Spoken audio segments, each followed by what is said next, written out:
Hey, everybody, welcome back to Reason and Theology. We're continuing with our Basics of Biblical Hebrew lectures with Louis Dizon, who is our instructor. We're going to continue with lecture 23, but first, let me welcome you back, Louis. How are you? How you been? I'm doing well. Yeah, Been, busy with a few things, but yeah, always happy to make time for this. Um, yeah, I've been working on a bunch of different things, especially yeah. like dissertation related materials on the Oh, yeah. side. Yeah, but happy to be back. Looks like we got four of these left, so we're actually almost done. Yeah. So after this, we'll have three more. Excellent. Um, Well, if you got your screen ready there, I'll go ahead and share it. We'll dive in. yep. Yeah, I am about to do that. All right. So yeah, There we go. we'll continue. There we go. We'll continue the same pattern we've done for the past few sessions, which is we'll start off by reading a section of the book of Genesis in the original Hebrew, then a grammar lesson, and then the workbook translation, which we're actually done with Ruth. We'll be getting to the book of Jonah. Jonah is 4 chapters long, so we'll be doing one chapter per session for the remainder of our course.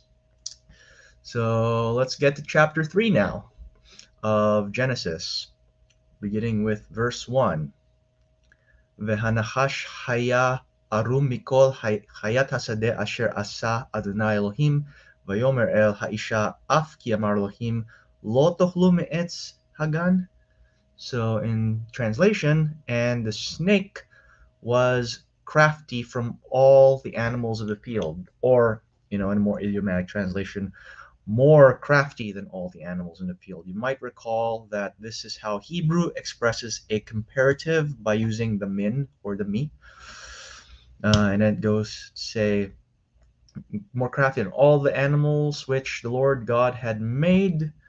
And he said to the woman, is it true that God said, you cannot eat from do not eat from all the trees of the garden? Of course, we know that is not what God said. And the woman is going to set the record straight in verse 2. Vatomer haisha el hanachash, amipri etz hagan nochel. And then verse 3, actually, let's translate this verse. But the woman said to the snake, from the tree, from the fruit of the tree of the garden we may eat. Just remember, we're supposed to parse some of these verbs, so let's do that really quickly.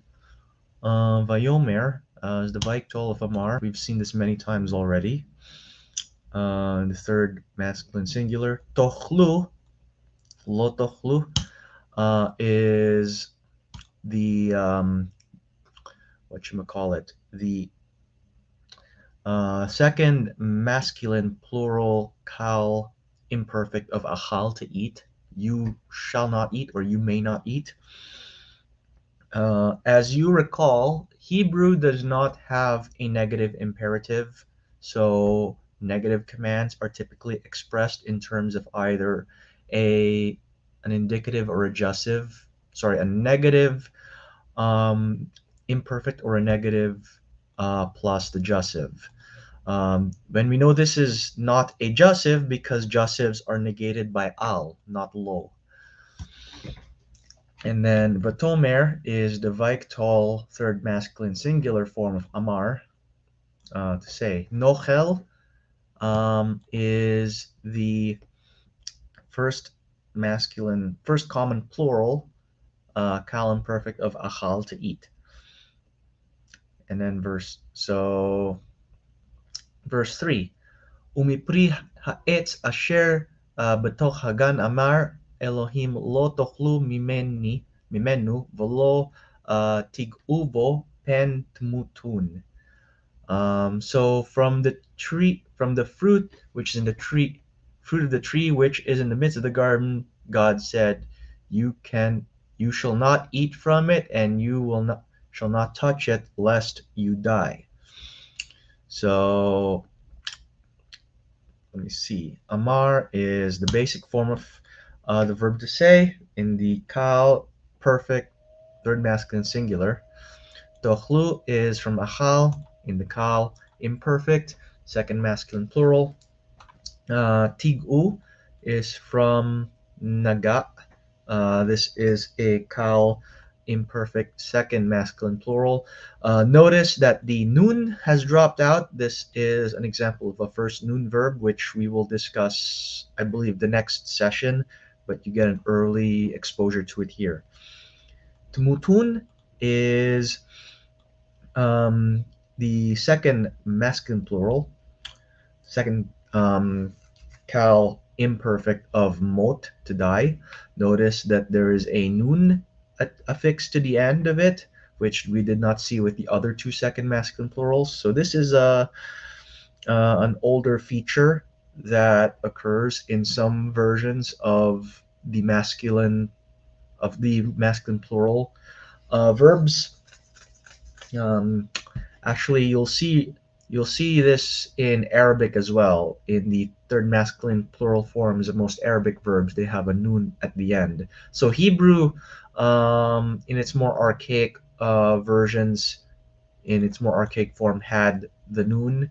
It is typically not used anymore, but occasionally it comes back out, such as we see here. And then verse 4, Vayomer hanachash el ha'isha lomot tamutun. And the snake said to the woman, "You shall not surely die." And again, Mutun here. Verse 5, Ki yodea Elohim ki bayom achalchem mimenu v'nifrachu enechem v'haitem ke Elohim yod'e tov vera. So, so you have here few verbs. Let me underline them. So in translation, for God knows that on the day that you eat from it, your eyes will be opened, and you will be like gods, knowing good from evil, or not like God. You can translate this either as a singular or as a plural with a capital G. Sorry, a singular with a capital G or a plural with a small g, gods. Either would make sense in context. Now, Yodea is a cal participle of yada in the masculine singular. Ahalchem, again, it's the verb to eat in the cal perfect second masculine plural. Nifkochu is in the nifal, hence the nun here. Nifal vekatal in the third masculine plural. V'haitem is from haya, and is the vekatal in the second masculine plural. And then yod is a cal participle, um, masculine plural. And you'll notice that it has the tsereyod ending that we typically see in construct forms.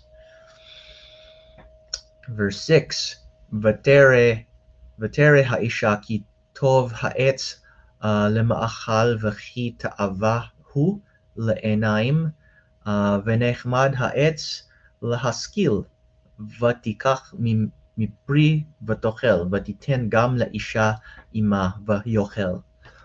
And the woman saw that it was good, that the tree was good for food, and that it was a delight to her eyes and desirable. The tree was desirable um, to make wise. And she took from the fruit, from its fruit, and she ate, and she gave also to her husband with her, and he ate. Um, so, so let's look at some of these verbs. Batere is from ra'ah, to see. It's in the Vaiktol, third feminine singular. And then lahaskil is the infinitive construct Hefil form of sachal, to be wise or prudent. Um, to cause to be wise or to cause to be prudent, since it's in the causative. Vatikach is a vaiktol of lakach.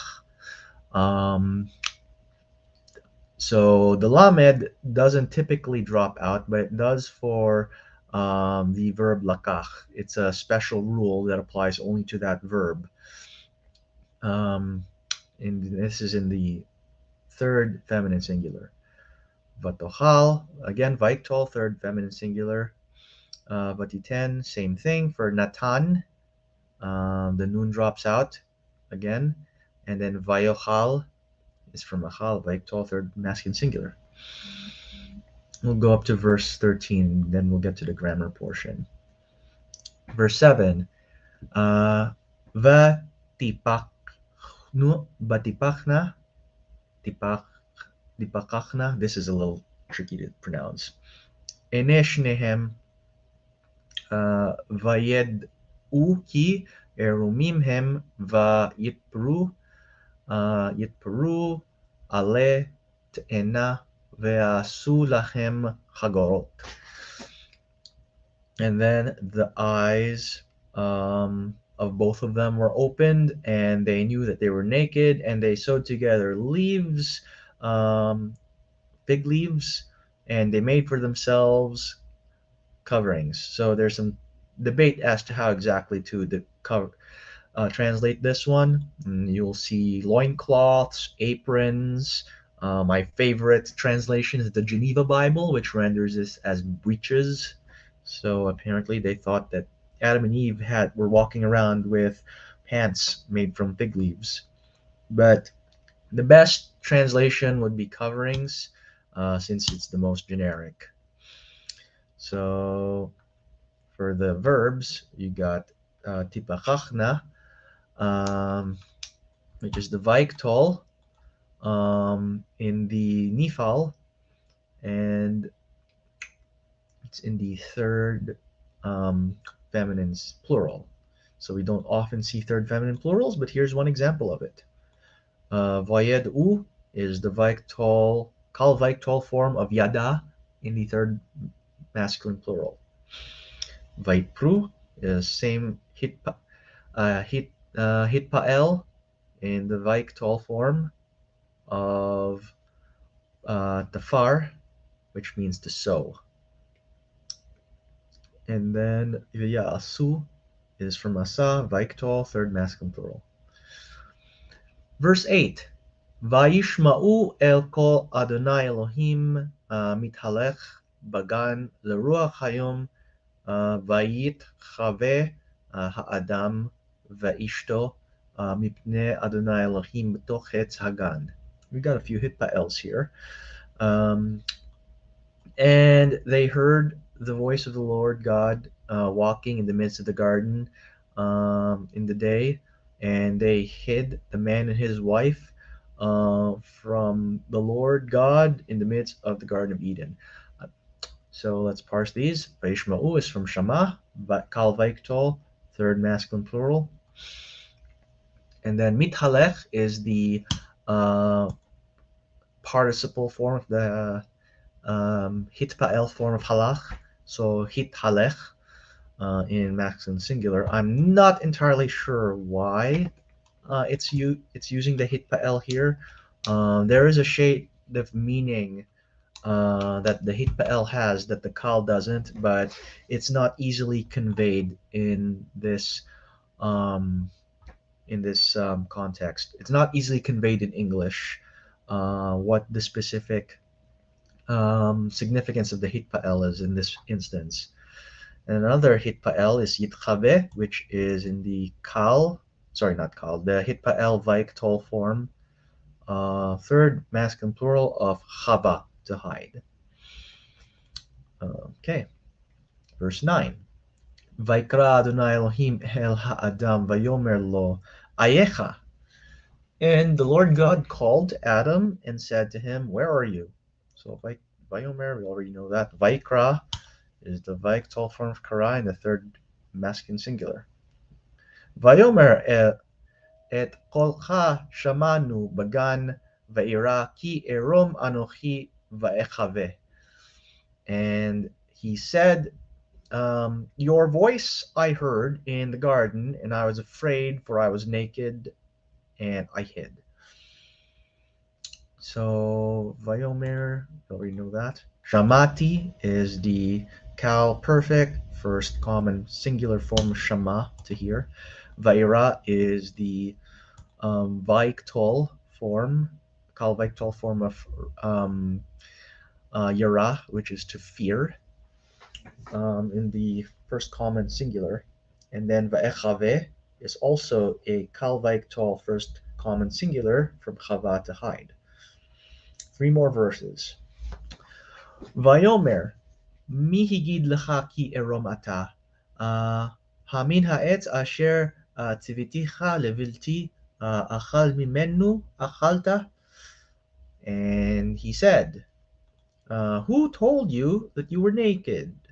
Did you eat from the tree which I commanded you not to eat from it? And you, uh, so it's interesting syntax. So let's try to translate this. Actually, let's try to parse the verbs here. Vayomer, we already know that. Higid is from Nagad. Actually, this is okay. This is another first noon where the noon drops out. So this is in the he feel form. Third masculine singular to tell.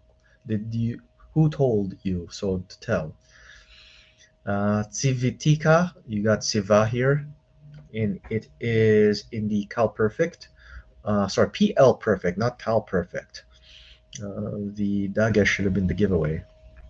In the PL perfect, first common singular, and then achalta, cal perfect, second masculine singular from achal to eat. Verse 12. Vayomer ha'adam ha'isha asher natata imadi hi natna li min ha'etz ve'ochel. Yeah. And the man said, the woman which you gave me, you, she gave me from the tree and I ate. Vayomer. So, Vayomer, we already know that. Natata is from Natan.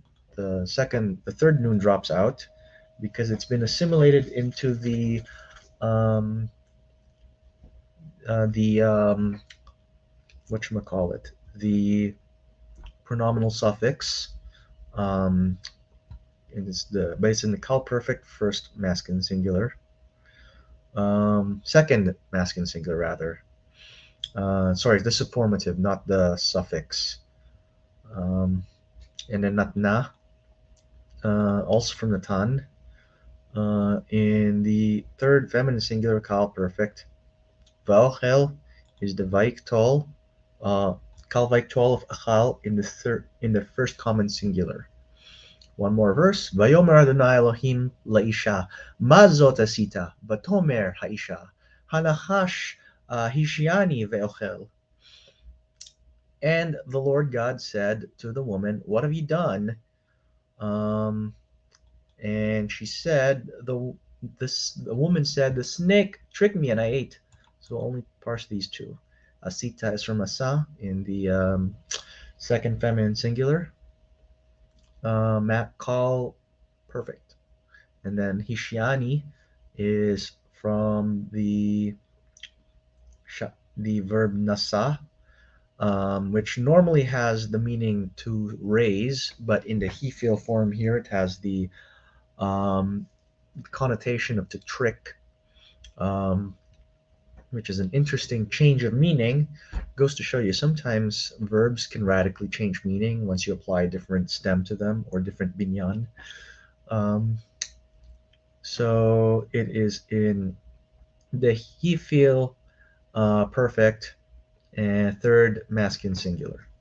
So we've seen, so we can parse verbs pretty fluently at this point, and we can also sight translate pretty fluently at this point. So we'll do the second half of Genesis 3 next time. Now I want to switch tracks and talk about our grammar lesson, which is geminate verbs. What is a geminate verb? Simply put, a geminate verb is a verb where the second and the third consonants are identical. The typical form, the most common form that you'll see is savav. That's the example we're given here. Savav means to surround or to encircle. In fact, when we get to Jonah chapter 2, we'll see an example of this verb there. Um, and then there is a stative form, kalal, which means to make light. We'll actually see an example of that in Jonah chapter 1. So in Savav, there are two bits. In Kalal, there are two lameds. And it's been speculated by some historical linguists that geminate verbs are remnants of verbs that historically only had two roots. So we know that Hebrew typically functions on a triconsonantal root system with the occasional four or even five consonant root. But historically, there were probably two consonant verbs as well. And over time, these two consonant verbs evolved into three consonant verbs. Um, and as when they evolved into that, one of the two consonants, typically the second one, will double.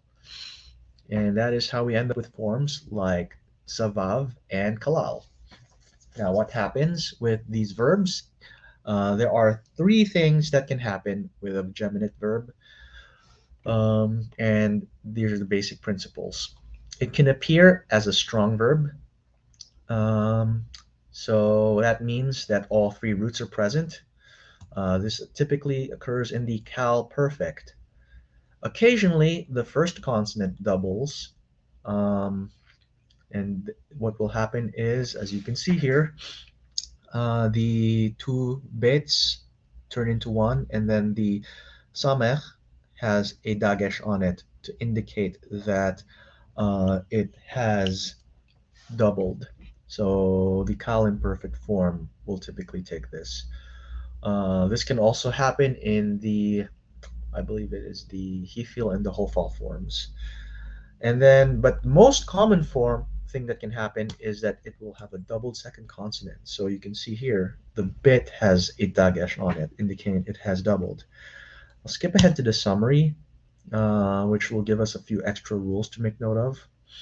So some things to keep in mind. Doubling cannot show up at the end of the word. So if the bet is the last consonant in the word and there are no suffixatives or pronominal suffixes after it, the dagesh just disappears. And you end up with a form like sav.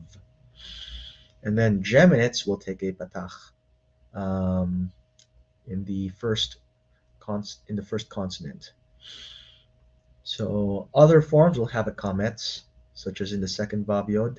This is how you determine them.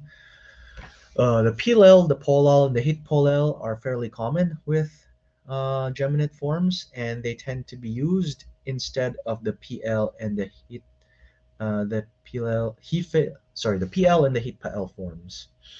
And finally, the hefil form does not take the hirek yod, which makes it a little tricky to identify the hefil forms, as we will see shortly. So, let's look at the three basic versions of the geminate. So strong verb forms, it typically happens in the cal perfect. Um, I think it also happens in some of the other stems, but I cannot off the top of my head think of any examples of it. So one example is in the cal perfect third masculine plural, savu. Now notice that the two bits sav are written out separately. They are not smashed into one. So you can clearly see the full verbal form here.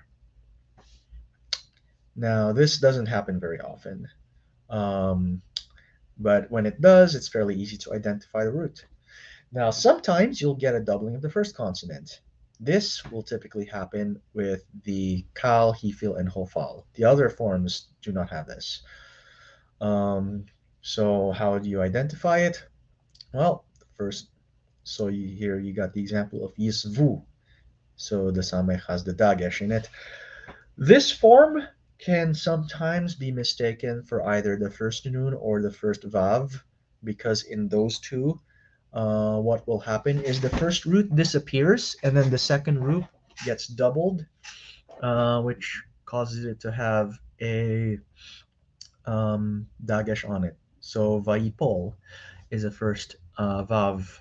um, verb, and you can see visually they seem to have the same form, and it and this is complicated by the fact that there is a verb palal to pray. Um, so it is theoretically possible for someone to mistake vayipol as um, a geminate form of palal. Um, yeah, and also as I mentioned, since it only appears in kahifil hofal. If you see this form, you know for a fact that it cannot be a PL pual hit pael. And that's because these forms have inherent doubling. You may recall that in these forms, um, the second root typically will have a dagesh on them. And because you can't drop, and because of that, you can't have a dropping of the first root. Instead of this, typically what will happen is that you have um,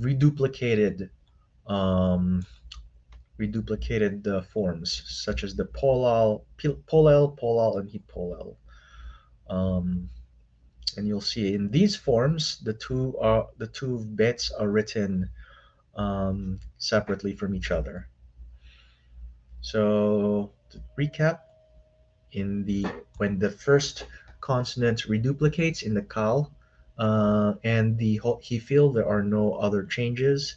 Now in the hofal, there's a slight change in that the preformative has a kibbutz now.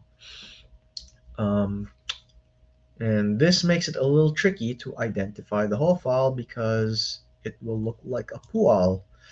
Um, the way you know it is a hofal and not a pual is that the dot is on the samech, which would never happen with a pual. So watch out for those little tiny, minute differences because that is how you tell the differences between the different binyanim. Now for the most common form, which is the doubling of the second consonant. This is the most common one, and it can happen in pretty much any binyan, any stem. So sometimes it's not immediately obvious that the second consonant doubles because in some forms the dagesh drops. So sav. This is the call perfect third masculine singular. Um, sav. Um, Notice that the dagesh is not there, as I mentioned. Sabu, on the other hand, has the dagesh because there's a hol shurek vav afterwards. So it only drops out if there's nothing after it. Um, so Also, another thing to note is that gutturals do not typically double. Um, so what happens is they get compensatory lengthening as well as honorary doubling. So ra'u, notice because in the root there are two ayins, so one ayin drops, but there's no dagesh on the ayin to indicate that there was a doubling. Same with shachach. So once again, the second chet drops, but there's no dagesh to indicate the doubling. So instead, you got forms like ra'u and shahu. So watch out for that. Another feature of this is what you call the helping vowel, which is typically a cholim vav. Also, the segol yod in some forms, but most forms will have the cholim vav. This can throw you off because it can make it a little tricky to identify the root and the stem. So the example here is sabiot, sabiota. So you can see here that a cholim vav was attached after the root and before the formative.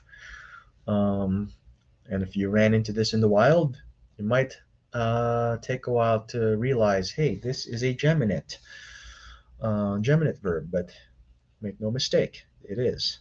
And then the common perfect second feminine plural, you have tesubena, tesubena. So here, after the root, but before the formative, you got the segolyod. So here we have some examples of paradigms. So let's take a look at some of these paradigms. You don't have to memorize the paradigms.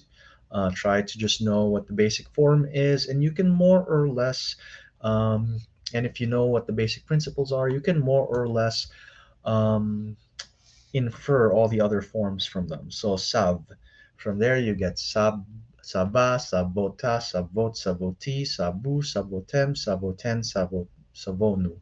Notice that in the second and first person, the helping vowel appears, but not in the third person. Now, moving on, you got the infinitive construct, which typically, um, let me see, yeah, typically it does not have anything after it, so there is no dagesh. So sov is the basic infinitive construct form of savav, and from there you can basically infer all of the imperfects, the jussives, the imperatives, and the vav consecutives. So again, do not memorize this paradigm. Instead, just remember that this is what the infinitive construct looks like, and from there you can just add on all the preformatives and the subformatives to form all these other forms. And then, oh, one thing to note here, one difficulty is that the feminine plural imperfect looks like a PL or pual of the third vav. So let's look up again. Feminine plural imperfect, tesuvena. So you can see how this can be mistaken for a PL or pual actually because of the kibbutz as well as the dagesh on the second root. So sometimes you might have to take a while to know the difference. So, and then the call participle, typically they do not double with the dagesh. They look like strong verbs. So you've got the two bits written out in full here: sovev, savuv, and savov.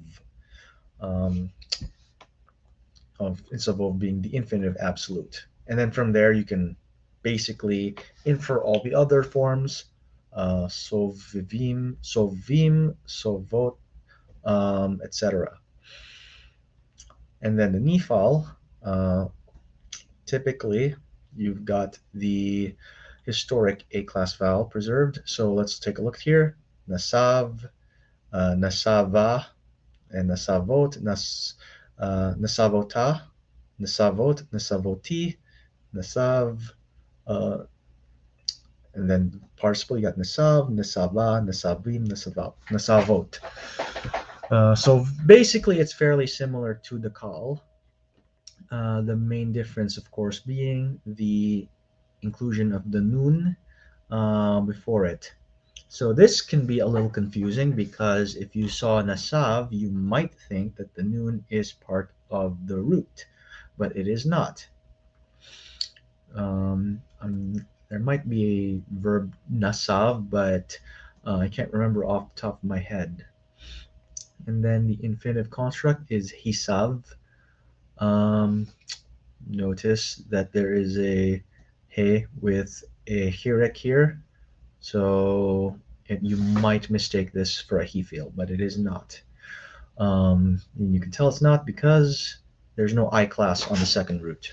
And from hisav, you can infer all the imperfects, jussives, imperatives, and vav consecutives. No need to memorize this paradigm. Just remember the infinitive construct. Polel, polal, and hit polel are fairly straightforward, as you can see here. Um, the two bits are written out separately.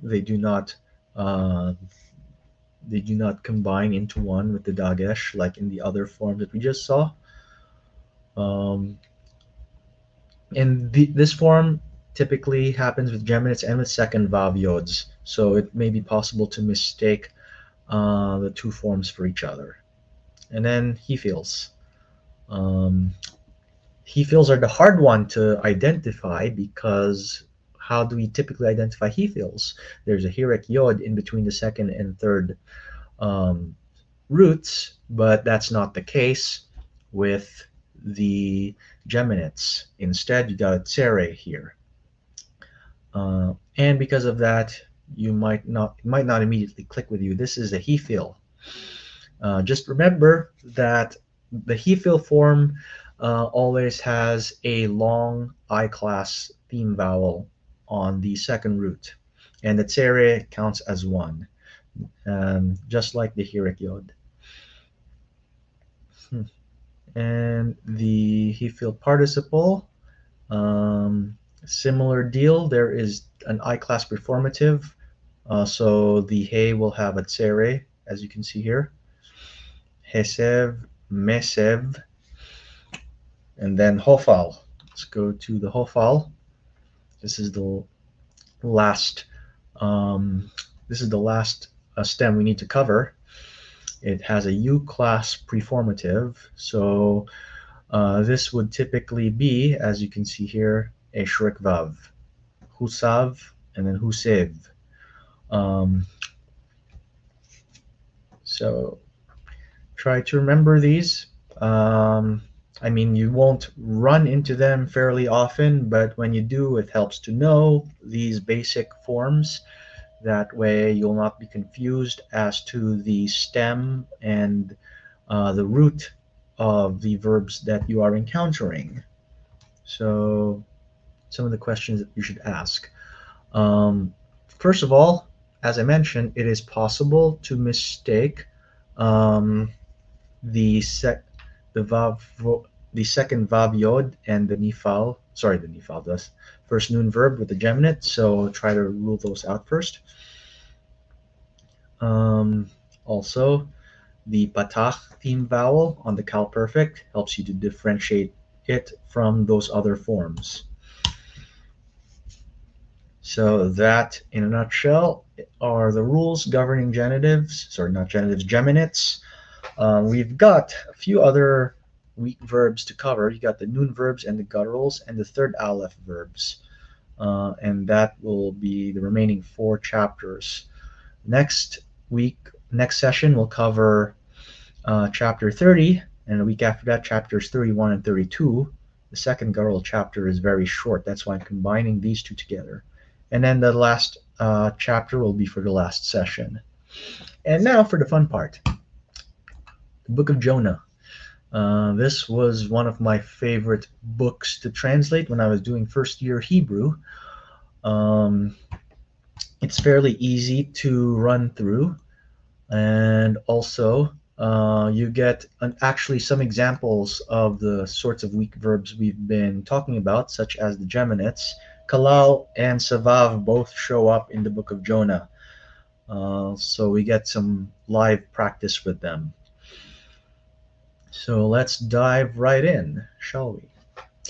So let's do verse 1. Vahi dvar Adonai el Yonav and Amitai lemor. Notice that the book starts with Vahi, which is a little unusual because Vahi um, is usually the form that we use to connect a clause with what precedes it. But this is the beginning of the book. There is no clause that precedes this.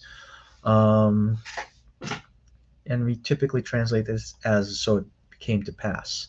Since we run into Vaihi so often, I'm not going to bother parsing them when they show up. Um, so it was that the word of the Lord came to Jonah, the son of Amittai, saying, so lemor is the infinitive construct of amar, to say. And then verse 2, Kum, lech el ninve ha'ir hagdola ukra aleha ki alta ra'ata lefanai. Arise, walk to Nineveh, the great city, and cry out to her, for her evil has come up to me. So we've got two call imperatives side by side. Rise, walk, from kum, and halach, respectively.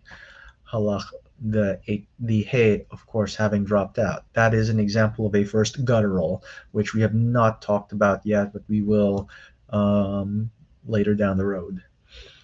Kra is also a imperative from kara, so call. And then alta is the cal perfect third feminine singular of Allah, to go up. Verse 3. Vayakom Yonah livrach Tarshisha milifne Adonai vayered Yafo vayimtsa onia ba'a Tarshish vaiten uh, schara vayered ba lavo imahem Tarshisha milifne Adonai. So this is a long verse. Let's go through it. And Jonah arose. So he obeyed the first half of the command, but then the second half he doesn't. He arose to flee to Tarshish from the presence of the Lord, and he went down to Yaffo or Jaffa. Um, and he found a boat going to Tarshish, and he gave a payment, and he went down, and he went down, went to enter it with it to Tarshish from the presence of the Lord. So we've got a lot of verbs here. Yakom is the vital form of kum. The noon, the vav, of course, having dropped out. The third masculine singular. Livrach is barach in the infinitive construct. Vayered is this is to flee, by the way. Vayered is from yarad, to go down. It is in the kal victol third masculine singular. Vaimsa is the same form from matzah, to find. Ba'a is the from vo, and this is a kal participle, masculine, feminine singular. And then vaiten is from natan in the vaiktol in third masculine singular. We already saw vayered. Ba is um, actually, this is not a verb. I don't know why I underlined this. Lavo is the infinitive construct form of to go. Um, verse 4. Ve'adonai hetil ruach gdola el hayam vayhi sa'ar gdol bayam ha'oniya um, hish hishva le hishaver. Um, All right. So the Lord threw or tossed a great wind to the sea, and it was a great storm in the sea. And the boat, the best way to say this is sort of rocked back and forth. Actually, it was also on the verge of breaking. Shavar, um, rocked back to. It was shavar comes from the verb to break. So actually, it's a little tricky to translate this. Let's see how the ESV does it. Um, Jonah 1:4. And the ship threatened to break up. So the ship was close to breaking up here. Let's parse these verbs. Um, Hetil, of course, is from tool, to throw. It is in the he feel form in a third masculine singular in perfect. So it's perfect. Um, and then by he, we're not going to parse that. Chishva is from chashav, which means, what does chashav mean again? I forgot. Um, okay, it is to consider in the PL form. And literally, it's like the boat considered breaking up, which is weird because boats do not consider things. The ESV translates this as the ship threatened to break up, which is still kind of anthropomorphic, but makes a little more sense than the ship thought about breaking up. But it's in the PL, third feminine singular. Lahishaver is Um, yeah, this is the PL form, I think. I think it's the PL form. Sorry, it's a Nephal form, not PL. I'm getting my stems mixed up here. So it's the Nephal infinitive construct of Shavar. Verse 5. Vayru hamalachim vayizaku ish el re'ehu vayatilu et ha-kelim uh, asher be'oniya el hayam lehakel ma'alehem vayona yarad el um, yar, yarkte hasfonia hasfina Vaishkav Vayeradam. All right, let's take a look at this. And they called out the mariners or the sailors. Malach is interesting because that's the word for salt in Hebrew. So the mariners or sailors are literally the salty ones. Um, so they called out and they cried each to his god Ish et El Elohav. Sorry, did I say El Re'ehu? Force of habit. Ish El Elohav. Each to his god, and they threw the vessels which were on the ship to the sea to lighten their load. And Jonah went down to the hold of the ship, um, and he slept and he went Vayeradam. Let me see. He slept and he was fast. He lay down and was fast asleep. Ah, there we go. He lay down and was fast asleep. There we go. Yeah. So Vayeru is from Yara. Is in the Calvictol third masculine plural. Yizaku, same form for Zaak to cry out. Vayatilu is the same thing for tool to throw. Actually, this is Hefil, not Kal. So this is a Hefil Victol form. Lahakel is the Hefil infinitive construct of Kalal, to lighten. Literally to cause to lighten, if you want to translate it literally. And then I told you, by the way, we would be running into geminates in this chapter. Yarad, basic form, third masculine singular, Cal perfect, up to go down. And then Shachav, Vaishkav is from Shachav in the Kal Vaiktol, third masculine singular. Vayeradam is also a Kal Vaiktol. Um, for to sleep in the third masculine singular. What is the root? It is radam, not a very common word. Actually, this thing tells you to look it up in a Hebrew lexicon. I sort of did the shortcut and look at an English translation. But if you want to do this properly, we really should be looking up a Hebrew lexicon for this. I'm just looking at translation to make this go faster. All right, we've got about 11 more verses to go, so we're making good time.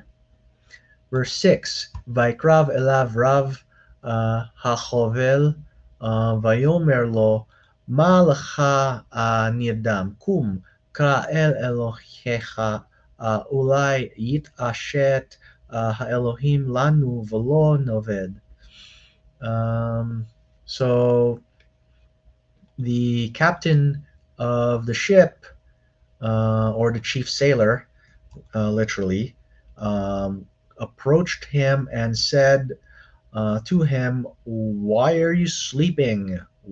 Rise, call out to your God. Perhaps he will um, sort of take pity. Um, the God will take pity on us and we will not perish." So Vaikrav is from Karav, to approach or to come near, is in the Kalvaitol third masculine singular. I remember, you already know that.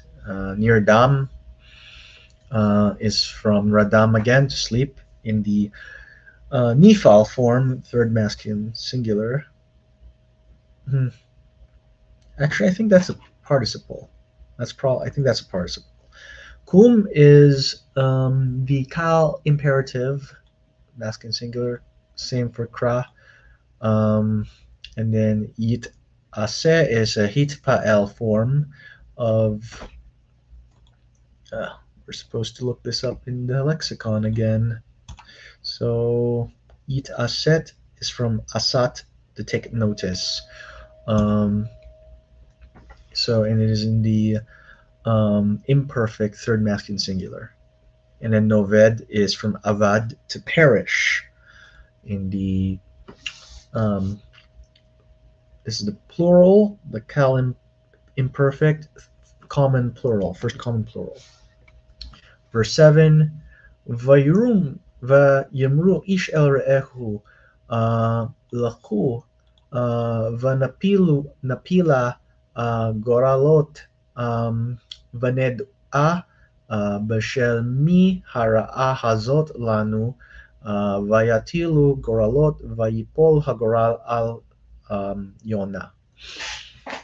And they said, each to his neighbor, um, sort of like, come, let us cast lots, and we shall know on whose account this evil has fallen on us.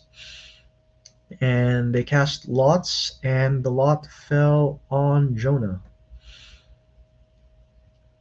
And so let's look at some of these verbs. Vayamru is the plural form of vayomer. Lechu is a from lachad, sorry, from halach rather. It is the imperative masculine plural. Vanapilu is from nafal, in the hifil vaiktol. Um, Let me see. Actually, is that a vaiktol? I'm not entirely sure myself. So, um, napilu. That is actually a he feel. Yeah, that's a he feel imperfect. I was right. He feel imperfect. Um, in the what you call it, first common um, plural. So let us cause to fall lots. Let's cause lots to fall, if you want to be hyper literal about it. But cast makes more sense in English. And we shall know. Vaned'a is in the Vaiktol of Yada, uh, Kal Vaiktol, common, first common plural. Vayapilu is the he feel Vaiktol, third masculine plural of Nafal, the noon having dropped out. Vayipol is the Kal Vaiktol, first masculine plural, first masculine singular of Nafal. And verse 8, we get to this. Vayumru elav hagidana lanu. Ba'asher mi hara'a hazot lanu ma malaktecha ume'ain tavo ma artsacha va'e mize am ata. And they said to him, tell us, please, uh, on which account has this evil come upon us? What is your profession, and from where did you come? What is your land, and um, why from there, um, and who is your people, basically, and why are you from there? What is the land? And yeah, it's basically an interrogation at this point. Who are you? What do you do? Where'd you come from? And why are you here? Um, and then Vimru, we already know that.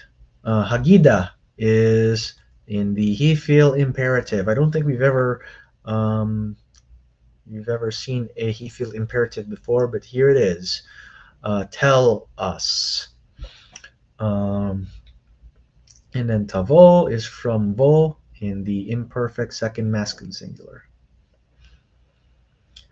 Verse 9, Vayomer Alehem, Ivri Anochi, Ve'et Adonai Elohe Hashamayim Ani, Yare Asher Asa, Et Hayam Ve'et Hayabasha. So Jonah is about to preach the gospel to these mariners, and he said to them, I'm a Hebrew, um, and it is the Lord, the God of heaven, um, that I fear. So, who made the sea and the dry land? So there's a bit of dig at the other gods here. It was like those gods can't help you because they didn't create all this. My God did. Yahweh made all this stuff. So Amar, uh, Vayomer, we already know that. Yare is fear. He feared. I am fearing, rather. This is actually a participle, cal participle, masculine singular. Asa, basic form, he made in the cal masculine singular. Um, verse 10. Va yir'u ha'anashim yir'a gdola, vayamru elav, מה זאת עשית? כי ידעו האנשים כי מלפני אדוני הוא בורח כי הגיד להם. Apparently they already knew some of this stuff beforehand. And the men feared a great fear, which is a Hebrew way of saying they were really afraid.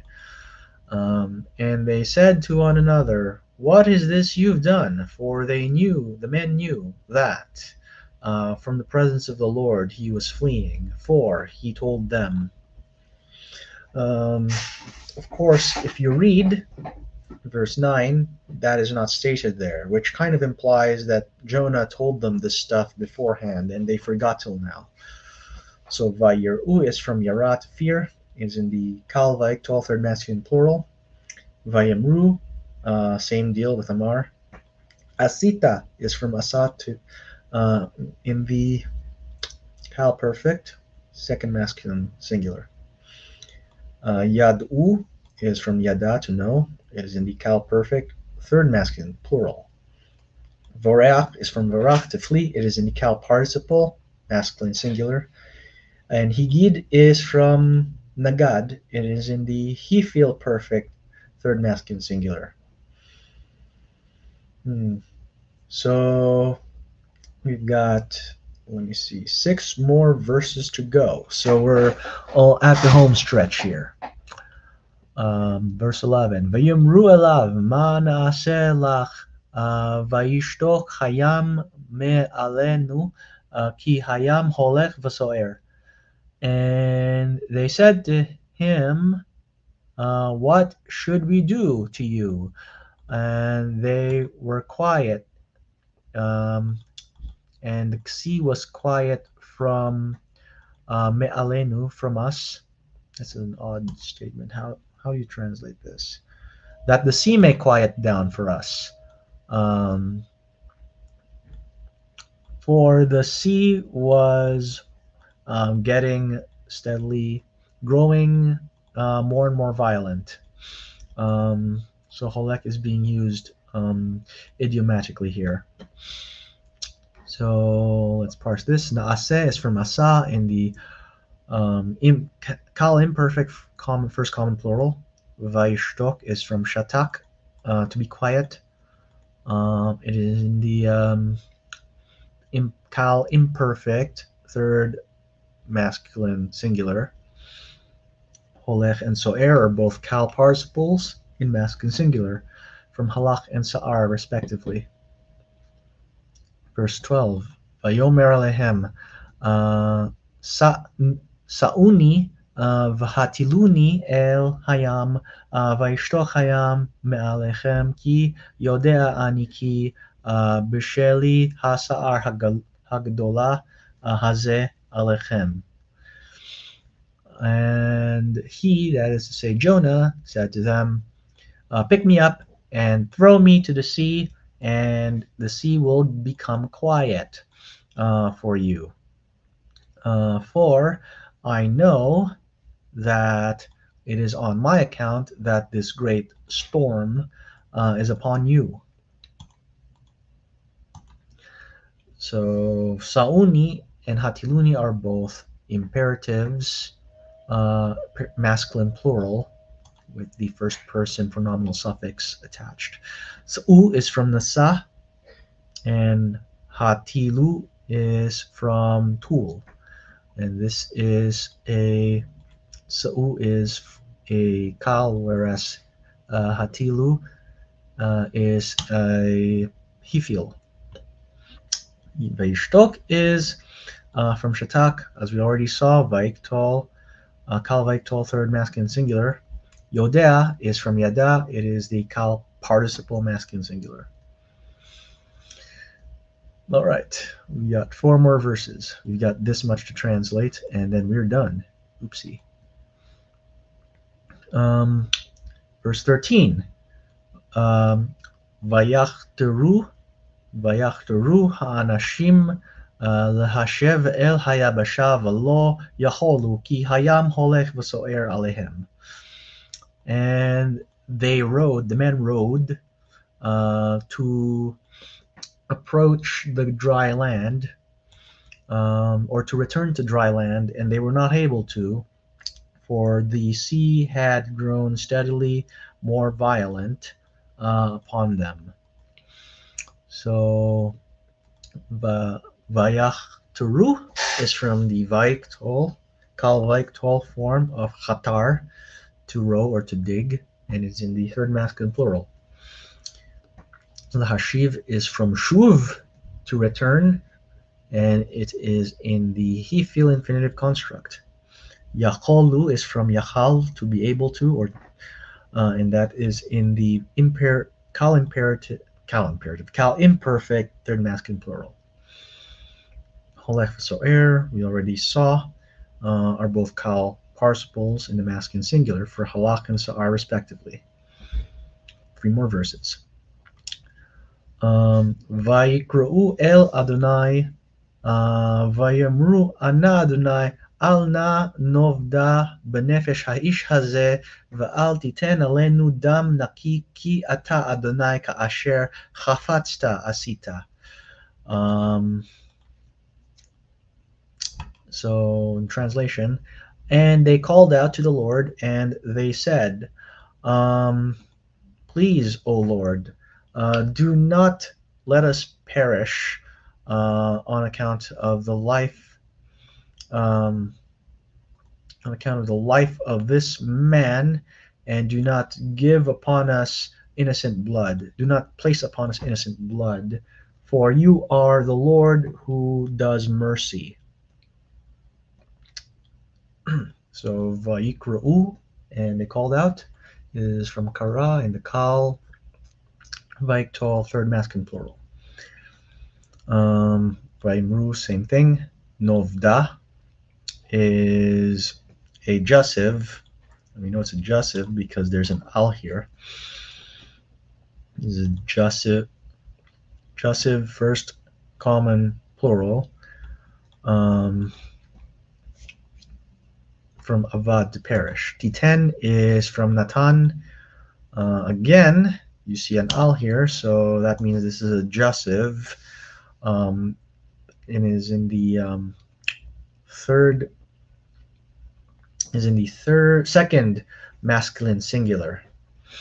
And then chafatzta asita, both are Cal perfects in the second masculine singular, from chafatz, to be merciful, and then asa, to do. Let's do 15 and 16 together, since it's not much. Vayis'u et Yona vayatiluhu el hayam ve'amod hayam miza'afo. Vayir'u ha'anashim יראה גדולה את אדוני ויזבחו זבח לאדוני וידרו nadarim. And they picked up Jonah and they threw him to the sea, And the sea stood from its za'ap. What is za'ap?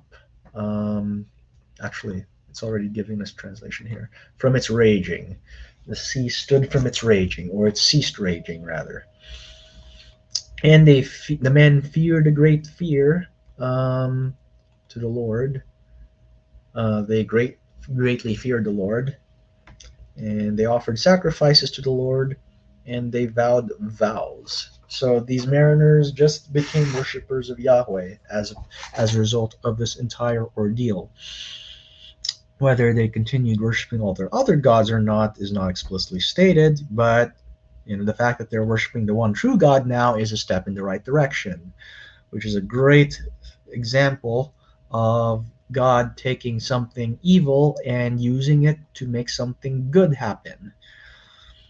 Now let's parse the remaining verbs, of which we have one, two, three, four, five, six. Vais u is Calvite of Nasa in the third masculine plural.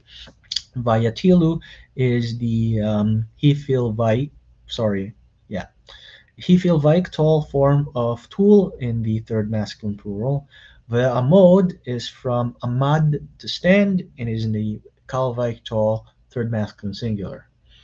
Vayeru is from yaret to fear and is in the Calvite tall third masculine singular. Yizbechu is from zabach to sacrifice and is in the Calvite tall third masculine singular. And finally, Yirdu Vayirdu is from Narad. Vayidru is from Nadar to vow. And as you guessed it, is the Calvite tall third masculine singular. Actually, is it Calvite? Yeah, yes, it is. Um, I got threw off for a second there because the noon dropped out and the dalet reduplicated, which is something that tends to happen. We have not covered first noon verbs yet, but we will next chapter. But you've already seen examples of it beforehand, so you kind of already know what to expect, and you kind of already know what it will look like here. So stay tuned for our next session where we will do the second half of Genesis 3, and then we will cover first noon verbs, and then we will continue our translation of the book of Jonah. We will see Jonah's prayer, which is quite poetic compared to the rest of the book. Um, so, yep, that is all I have for now. Thank you so much for that, Lewis. Really appreciate you and looking forward to the next one, sir. We only got four more left, I think you said. Yeah. And then Well, three more left after three more this. left. Yeah. And Yep, then we've that's right. completed them. That's awesome. I appreciate you doing these for us. And everybody hit that like button, and we'll see you later. God bless.